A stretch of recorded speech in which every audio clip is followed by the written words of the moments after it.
Hi friends, here's my question for today. Are you a hard-boiled egg or are you a potato? I'll come back to that. So in Luke 9,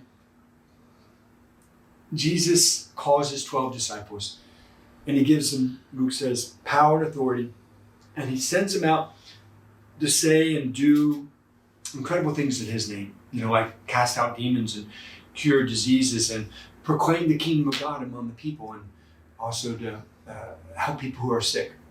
Wow. I'd love to have that. I don't know about you. That power, that authority. How do we get it? Here's how.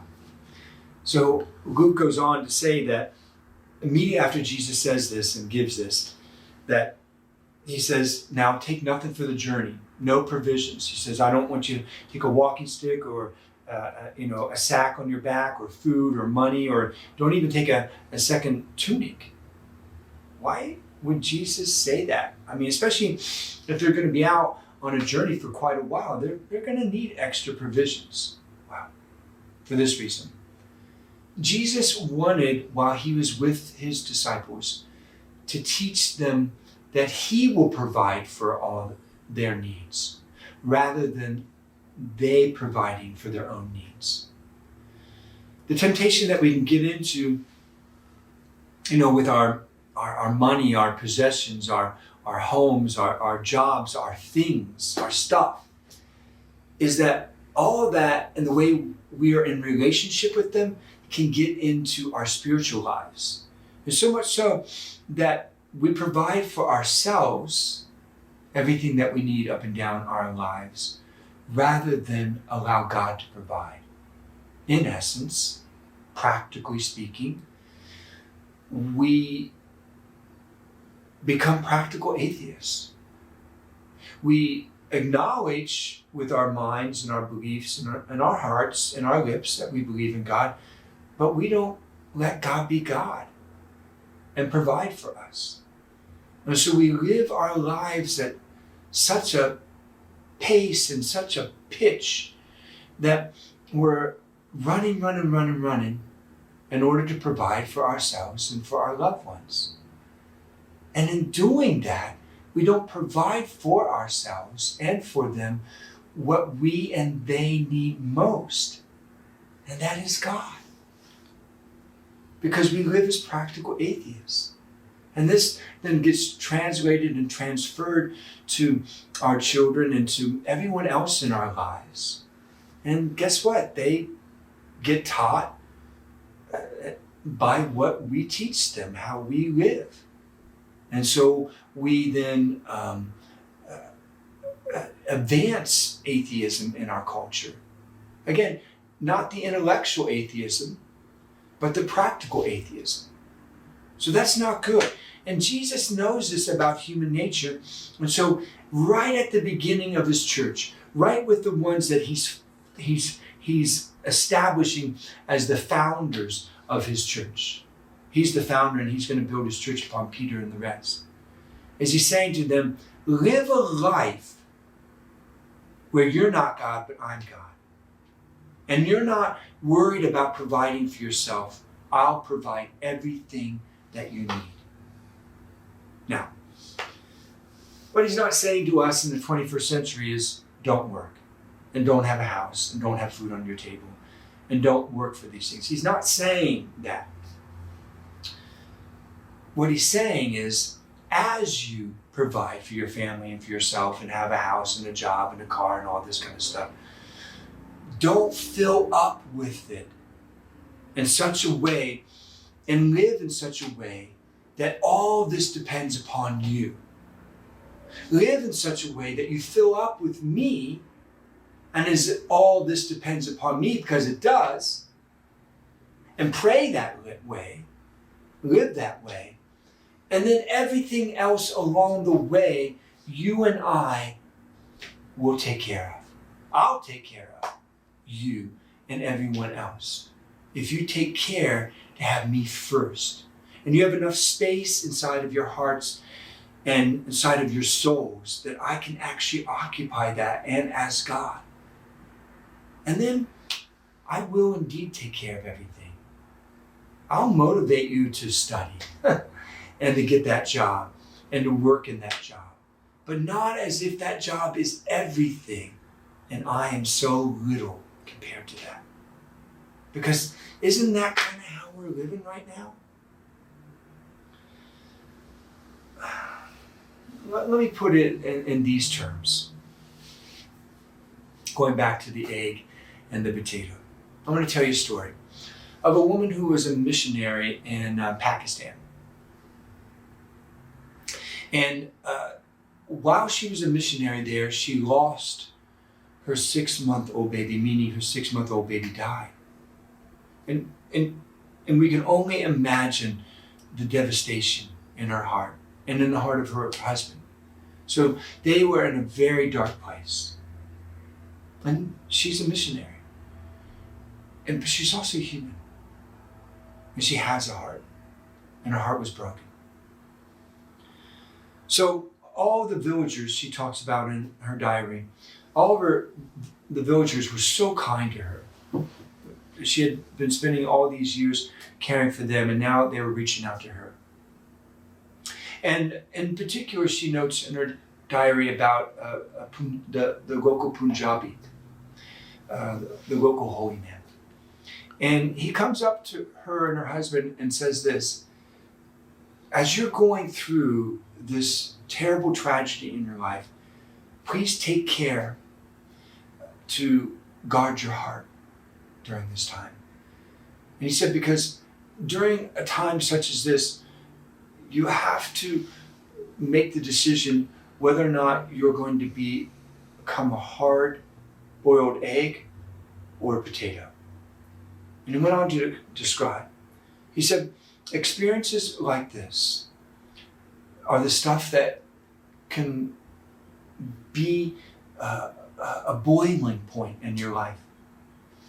And you can be that egg then who goes through a boiling experience like this, a terrible tragedy like this. And it can make your heart and your ability to love like a hard-boiled egg. And that's not going to be good for you or for anyone else. He said, but you can also put a potato in that same boiling water. And that potato that goes through the same experience, it becomes soft and pliable and resilient. But it's up to you to choose which you will become. And I just thought that was a perfect image of the Christian life. Any number and amount of experiences can cause us to become hard-boiled, or can cause us to become a potato that is open and resilient and soft and pliable. And the key to that, going back to Luke chapter 9 and what Jesus says, is what he was trying to say to his disciples. Don't do this on your own. Don't be on mission on your own. Don't think that the Christian life is on your own and that it's all dependent upon you and that you have to do everything. And you have to provide for yourself and provide for everybody else. Don't live your life like that. Don't work like that. Don't be in relationships like that. Because if you live like that long enough, any number of things are going to come along and they're going to heat up your life to a boiling point. And if you're living like that, your life is going to become an egg. You're going to become hard inside. And there's no room, there's no space for anything else. Anything else. And when you live your life like that, when we live our lives like that, then we stop in our ability to love like God and to allow God to love us, especially during times like that, and to be able to love ourselves and to love other people. We put up a hard shell around us and nothing gets in and nothing gets out. I mean, who wants to live like that? No one does. And yet life is going to be filled with those moments and those experiences and those seasons that are going to boil us. But life is going to be filled with those same type of experiences and seasons in our lives that don't have to have that effect upon us. Yes, they're going to boil us, but in the boiling of our lives, we can be like a potato. And like a potato, those experiences can make us soft and pliable and resilient. So we have to make that decision for ourselves. And the only way that we're going to do that is to follow what Jesus does when he gives power and authority to his disciples and sends them out on mission. He gives them power and authority to overcome the demons and all their lies and all their strongholds and all their footholds in our lives. Because man, when things happen to us in our lives and we're living our lives as if we're God and God is not God, then we're susceptible to all kinds of lies. Like we have to provide for ourselves. And we live that way. And the demonic and the lies and the footholds that they have upon our lives are the stuff that makes our lives hardened and closed. We can't cast those demons out of ourselves, and we can't cast them out of other people. And this power and authority that God gives us through our baptism, we're not able to cure what diseases other people because we're not even able to cure what diseases us. Right? And we're not able to go out and proclaim the kingdom of God and that there's a king because we're not living that way. And we're not able to help people who are sick with all the stuff they've been feeding on in this culture of ours that is diseased. But, if we allow God to send us out across our lives and across the years of our lives where he provides for us, where he is our provision, then when he sends us out with this great authority that we have, not only will we be able to cast out the demons from our lives and the lives and the strongholds they have upon us, the addictions, the attachments, but we'll be able to proclaim Christ to other people and set them free.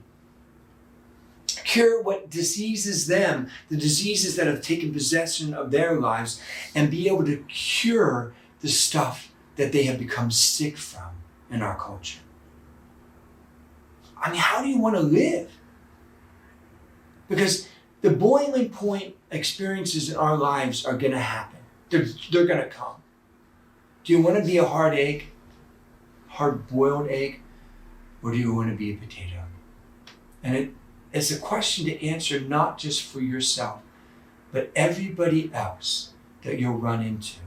Because God gives authority and power to every Christian on this face of this earth. And how you will use them to set yourself and other people free determines how you will allow God to be your provider or to live your life as if you're the provider. Until next time, friends.